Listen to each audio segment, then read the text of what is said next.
অসমৰ সংগ্ৰামী জনগণক ভয় ভাবুকি খুৱাবৰ কাৰণে এক কৌশল ৰচনা কৰিছে বা মুখ্যমন্ত্ৰীয়ে জনসাধাৰণৰ জনগণৰ কা বিৰোধী শক্তিশালী যিটো ভূমিকা গণক্ষোভ আৰু অসমৰ জনগণক কৰা প্ৰচণ্ড দিল্লীৰ অন্যায়ৰ বিৰুদ্ধে ৰাইজ সুসংগবদ্ধ হ'ব বুলি গম পাই উমান পাই ডিজিপিক অসমৰ মুখ্যমন্ত্ৰীয়ে ব্যৱহাৰ কৰিছে, ঢাল হিচাপে ব্যৱহাৰ কৰিছে।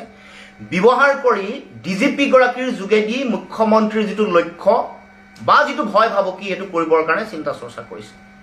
গতিকে এই যিটো টুইট, এই টুইটৰ লগত মুখ্যমন্ত্ৰীৰ যিটো অসমৰ সংগ্ৰামী মানুহক ভয় ভাবুকি খোৱাৰ যিটো কথা এইটো জড়িত হৈ আছে। টুইটটোত কৈছে যে যদিহে অসম বন্ধ দিয়ে তেতিয়াহ'লে অসমৰ GSDPৰ 1643 কোটি টকা বোলে ক্ষতিপূৰণ ভৰিব লাগিব।